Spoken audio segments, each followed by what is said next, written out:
un único acontecimiento, nos dicen que los poderes de la muerte y del mal han sido derrotados, literalmente confundidos. Dice aquí, su propio cuerpo para apartarnos de ellos y para que vivamos como le agrada a Dios. Bueno, se me escapó por ahí, ¿no? La ley de Dios, la cuenta, como tendré que poner esto bien, bueno, tomar notas de los versículos, perdón, y así podréis verlos. Cada uno de estos aspectos merecía un capítulo aparte, algo que en esta edición es muy corta para ver y para entender eso, pero la muerte de Jesús en la cruz es tan profundo, es tan increíble, podemos decir, tan particular, que realmente no podemos nunca dejar de pensar en ello. Y cada vez que vemos una cruz debemos pensar, wow, es ahí donde Jesús dio su muerte, dio su vida por mí. Y la dio por mí, por el problema que tengo. Y hay unas imágenes para terminar que me gustaría ver con vosotros que encontramos en la Biblia. La primera imagen proviene del templo. No sé si tenéis alguna noción de cómo era el templo antiguamente, en el Antiguo Testamento, en el desierto. Dios había ordenado muchas cosas porque era una prefiguración de lo que iba a venir. Entonces les enseña a los judíos cómo tienen que adorar a Dios. Y los judíos, bueno, rápidamente les cuento, tenían que entrar por esta puerta que tiene un significado muy profundo también y tal. Y tienen que llegar aquí y tienen que traer un animal con ellos. Y los sacerdotes lo iban a cortarle o matar y derramar la sangre sobre el altar que está aquí, ¿ok? La primera cosa que tiene que matar un animal. ¿Por qué? Porque el animal era el sustituto al pecado, el pecador. El pecador se presentaba delante de Dios, pero como había él era el culpable, para que Dios no le matara a él, cogía un animal y lo ponía entre los dos. ¿De acuerdo? Entonces hacía eso y entonces la sangre de este animal era presentado delante de Dios como aceptación justamente para cubrir el castigo de la persona que había presentado. Había leyes muy precisas de cómo proceder ante el pecado. Había todo un sistema de sacrificio que mostraba la gravedad del pecado. Tú pecas, entonces eso va a acarrear la muerte de algo. Era terrible. Había todo un sistema de sacrificio que demostraba entonces esta gravedad del pecado y la necesidad de purificarse de sí mismo. Lo más frecuente era que el pecador tomara un animal, el animal debía de ser más perfecto posible, el pecador imponía sus manos sobre el animal y confesaba sus pecados. De este modo se entendía que los pecados se transferían del pecador al animal, que era entonces sacrificado. Y el autor de los Hebreos, cuando leemos en el Nuevo Testamento, trata de explicar todo eso y dice, es imposible que la sangre de los toros y de los machos cabríos quite los pecados, dice en Hebreos 10. Esto era solo una imagen o una sombra de la realidad que vino con Jesús. Jesús sí es el Cordero de Dios que da su vida por nosotros. ¿Entendéis esta expresión ahora? ¿Por qué decimos Jesús, Cordero de Dios? Jesús es el que nosotros vamos a presentar para Dios, para que Dios derrame su ira sobre él y no sobre nosotros. Es terrible eso, ¿no? Pero es lo que hizo Jesús, literalmente. No es que nosotros ahora vamos a presentar a Jesús, Jesús, a ver si mueres otra vez por mí. No, eso ya lo hizo Él hace 2000 años. ¿Ok? Pero sí, Él es el Cordero de Dios que da su vida por ti y por mí. Así que tenemos en esta idea del templo ya toda una preparación para que podamos entender esto. La sangre de Jesús nos purifica de todo pecado, 1 Juan 1:7. Limpia, elimina la contaminación del pecado, como lo hemos visto antes. La segunda imagen está tomada del mercado. Uno que tiene una deuda, que no puede pagar, ¿estáis de acuerdo? Por más que lo intenta, no puede pagar la deuda. Es tan grande nuestra deuda delante de Dios, tu deuda es la mía. No hay deudas más grandes o más pequeñas. Es que es imposible nuestra deuda de pagar delante de Dios. Podemos decir, bueno, voy a intentar hacer buenas cosas, a ver si me enmenda, ¿no? A ver si me recupera, a ver si... Pero no, nunca llegaremos a lograr eso, es imposible. Entonces la deuda no es un problema exclusivo de los tiempos actuales, también fue un problema de la época antigua, ¿verdad? Si alguien tenía deudas importantes, se le podía obligar a venderse a sí mismo como esclavo con el fin de pagar. Supongamos que un hombre estuviera de pie en medio del mercado ofreciéndose como esclavo. Alguien podría sentir lástima de él y preguntarle, ¿cuánto debes? El deudor responder, no sé, 10.000. Imaginemos que el comprador se ofrece a pagar los 10.000. Y después de pagar, le dice, ahora estás libre. Eso es redimir, ¿ok? Redimir una deuda. Como si vais al banco y dices, mira, tengo 100.000 euros de deuda y no puedo pagar, me estoy en paro y tal. Y fíjate que un señor en el banco al lado tuyo te dice, tranquilo, no te preocupes, toma. Paga tu deuda. Entonces paga la deuda, le dice, gracias, ¿no? No le dices ni gracias, sí, por lo menos, ¿no? Gracias, ¿verdad? ¿Cuántos de nosotros, cuántos de ustedes quizás me gustaría que me ocurriera esto, ¿verdad? Pero bueno, y le da las gracias, pero el Señor dice, no te preocupes, sigue tu camino, haz lo que quieres. Es exactamente lo que hace Jesús, ¿saben? Jesús paga con su muerte nuestra deuda frente a Dios. Es el precio de un rescate, de un modo parecido en nuestro caso hemos sido justificados, dice la Biblia, gratuitamente mediante la redención que Cristo Jesús efectuó. Romanos 3:24. Jesús a través de su muerte en la cruz pagó el precio del rescate. Marcos 10:45. De este modo somos liberados del poder del pecado, porque la deuda era una esclavitud sobre nosotros. ¿Ok? Cuando uno tiene una deuda y no puede quitársela de encima, algunos me dirán, sí, conozco la historia, entonces es algo que nos esclaviza, que nos tiene atado, ¿ok? Pero cuando esta deuda es saldada, entonces, ¿qué es lo que pasa? Nos sentimos libres. Y Cristo hace eso en la cruz. Literalmente, Él paga la deuda que teníamos con Dios. Dice, el salario del pecado es la muerte. ¿Quién muere? Jesús. Entonces tenemos vida eterna, porque ya pagó por nosotros. ¡Wow! ¡Qué extraordinario!, ¿no? Cuando me convertí al cristianismo, fui liberado instantáneamente de alguna cosa, pero en otras áreas he experimentado la lucha continua. No es que nunca volvamos a pecar, sino que el poder del pecado sobre nosotros queda destituido. Ahora tenemos la posibilidad realmente de cambiar de vida.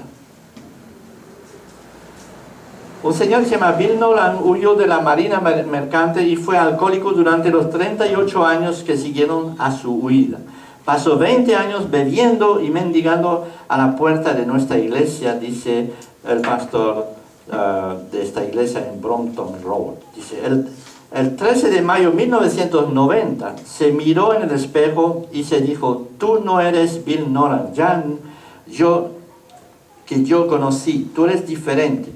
Como él mismo cuenta, pidió al Señor Jesucristo que entrara en su vida y le hizo la promesa de que nunca más volvería a beber alcohol. No ha vuelto a beber ni un trago desde entonces. Su vida ha sido transformada, irradiado el amor y la alegría de Cristo. Una vez más le dije, Billy, se te ve muy contento. Él respondió, estoy contento porque soy libre. La vida es como un laberinto y por fin he encontrado una salida gracias a Jesucristo. La muerte de Jesús en la cruz, ¿saben?, hizo posible la liberación y hace posible la liberación de este poder del pecado sobre nosotros. La tercera cosa, la tercera imagen proviene del tribunal, como antes hemos visto, ¿no? Pablo afirma que por la muerte de Cristo hemos sido justificados. En el tribunal de Cristo éramos encontrados culpables. ¿Habéis entendido? El pecado nos hacía culpables delante de Dios y no hay manera de cambiar esta situación. Pero como Cristo murió y cumplió con nuestro castigo, entonces somos declarados justos. somos declarados justificados. Y Pablo lo dice muy claramente, justificado pues por la fe. Eso de la fe veremos la próxima vez, ¿eh? Pero bien, tenemos paz para con Dios por medio de nuestro Señor Jesucristo. ¡Qué tremenda exclamación! ¿Saben ustedes la gran diferencia que hay entre el cristianismo bíblico, el auténtico, y todas las otras religiones? Es que todas las otras religiones intentan ser mejor a base de esfuerzo personal, cumpliendo cosas, cumpliendo ritos, cumpliendo cosas que tienes que hacer, otras que no debes de hacer. Pero ninguna de estas religiones tiene el poder de cambiar el ser humano en su interior como lo hace el Espíritu de Dios. Porque el perdón y la gracia de Dios en nuestras vidas es la que va a hacer que somos declarados justos delante de Dios. No significa que no vamos a seguir cometiendo errores y meter la pata, eso no, pero ya somos justos, declarados justos porque Jesús ya ha muerto por nosotros. Eso es algo que ya ha pasado. Dos jóvenes que fueron junto a la escuela en la universidad llegaron a hacerse muy buenos amigos. Una vez graduado, cada uno siguió su camino y perdieron el contacto. Uno llegó a ser juez, mientras que el otro fue cayendo cada vez más bajo, hasta que se convirtió en un delincuente. Un día el delincuente acabó compareciendo ante su amigo, el juez. Había cometido un delito que se le declaró culpable. El juez, al reconocer a su viejo amigo, se enfrentó en un dilema. ¿Qué hago yo ahora con esto?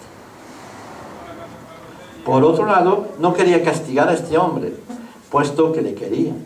Así que le dijo a su amigo que le iba a sancionar con la pena correspondiente a su delito. Eso es la justicia. Acto seguido se bajó del estrado y firmó un cheque por el importe de la multa que le habían puesto. Se le dio a su amigo y le dijo que quería pagar la multa por él. Eso es amor. Justicia y amor. Dios no puede decirte, vale, vete en paz tranquilo. Pero Dios que te ama, entonces va a pagar la deuda que tú tienes con Él. Y Él viene y muere en una cruz por ti. Qué extraordinario es esto. Esto es un ejemplo de lo que Dios ha hecho por nosotros. Entonces, en su justicia nos juzga porque somos culpables, pero en su amor descendió en la persona de Jesucristo y pagó la pena por nosotros. De este modo Él es al mismo tiempo justo en el sentido de que no permite que el culpable salga impune, y que Él que justifica en esto de que Él va a justificar Él mismo en la persona de su Hijo. Él es al mismo tiempo nuestro juez y nuestro Salvador. No es solo un tercero inocente quien nos salva, sino el mismo Dios. De hecho, nos da un cheque que nos ofrece la posibilidad de elegir. ¿Queremos que pague por nosotros o optamos por enfrentarnos al juicio? Todos estamos en esas circunstancias, ¿saben? Tú tienes en tus manos este cheque, la muerte de Jesús. Y tienes, por otro lado, la condenación. A ti de elegir qué vas a hacer. ¿Vas a presentar este cheque delante de Dios? ¿O vas a decir, no quiero saber nada de Jesús y seguir tu vida? Desgraciadamente, muchas personas hacen esto. El ejemplo que acabo de utilizar no es exacto por tres razones. En primer lugar, nuestra situación es mucho peor que la de este chico, ¿ok? Nuestra situación es tremendamente peor. La pena a la que nos enfrentamos no es solamente una multa, es la muerte eterna. En segundo lugar, la relación es más cercana. En este caso no se trata solo de dos amigos, se trata de un Padre Dios del cielo que nos ama más de lo que cualquier padre terrenal puede amar a su propio hijo. Y en tercer lugar, el precio fue mucho mayor. A Dios no le costó dinero, no le costó algo material, ni siquiera algo sentimental, sino le costó a su Hijo único, quien pagó la pena por el pecado. Qué tremendo eso. Y la última imagen que quiero destacar, que nos da la Biblia, está tomado del hogar. Hemos visto que tanto la raíz como la consecuencia del pecado consiste en la ruptura de relación entre Dios y nosotros. Me encanta este cuadro porque demuestra la vuelta del hijo pródigo en su casa, ¿verdad? Después de haberse marchado, él vuelve arrepentido, pide perdón y Dios le recoge en sus brazos.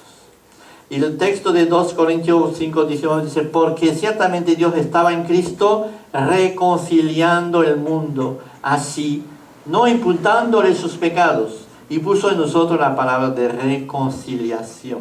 Cristo muere en la cruz y hace posible la reconciliación entre tú y Dios. ¿No es extraordinario eso? Tienes la posibilidad de venir hacia Dios, pidiéndole perdón, diciéndole, Señor, yo te recibo porque Cristo ha muerto por mí, yo lo creo. Por eso, lo que dice el Nuevo Testamento, lo que Pablo afirma más bien, es que Dios era en Cristo.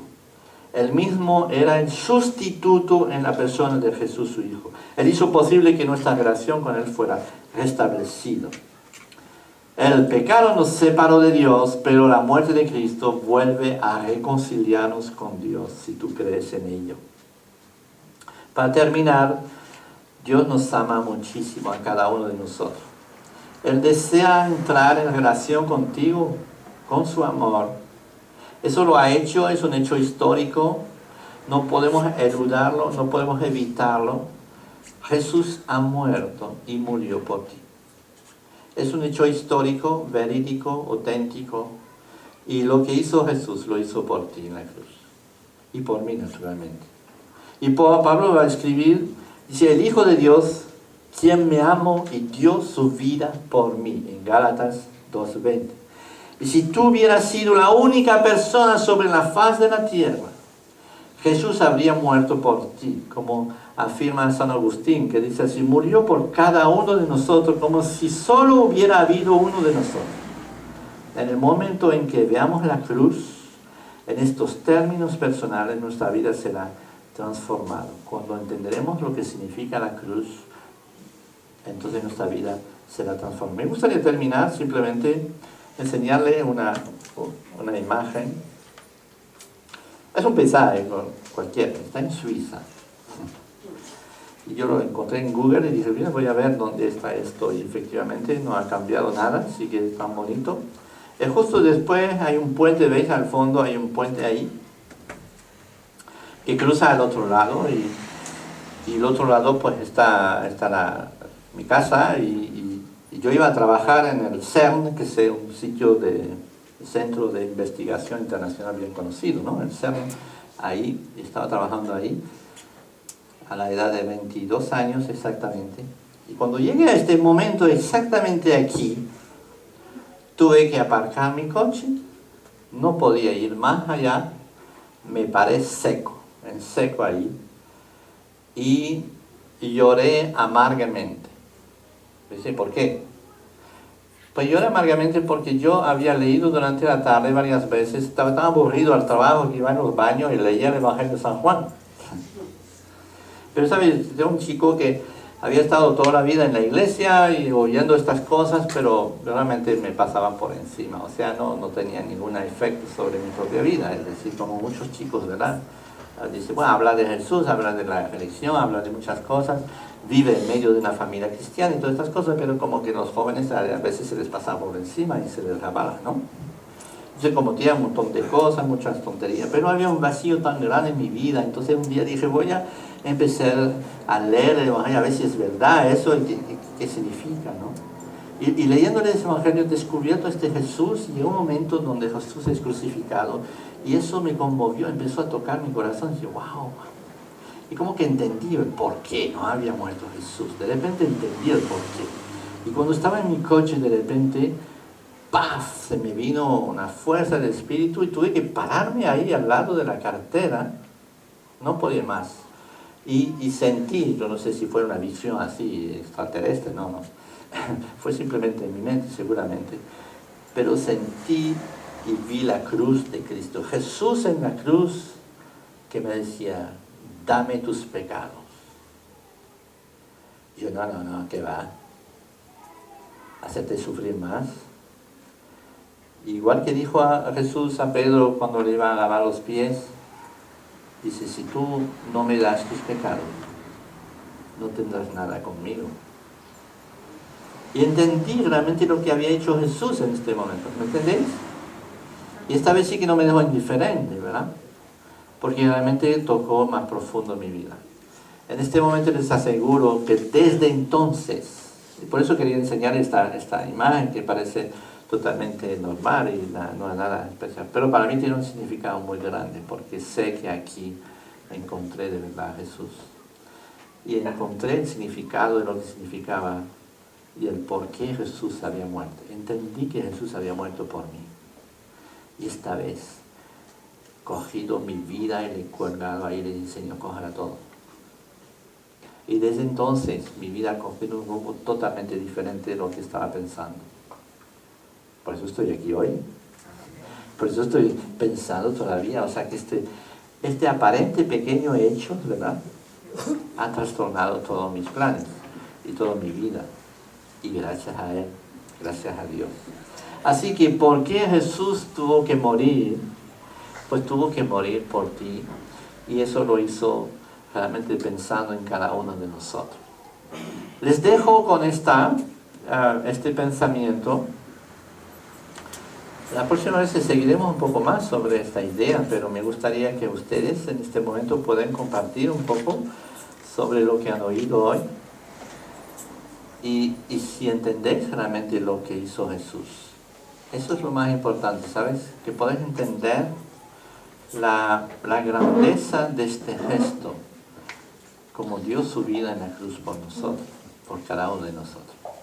Así que les dejo simplemente en este momento de compartir los unos con los otros, y ojalá podéis ayudar a entender un poco mejor eso. Que el Señor les bendiga.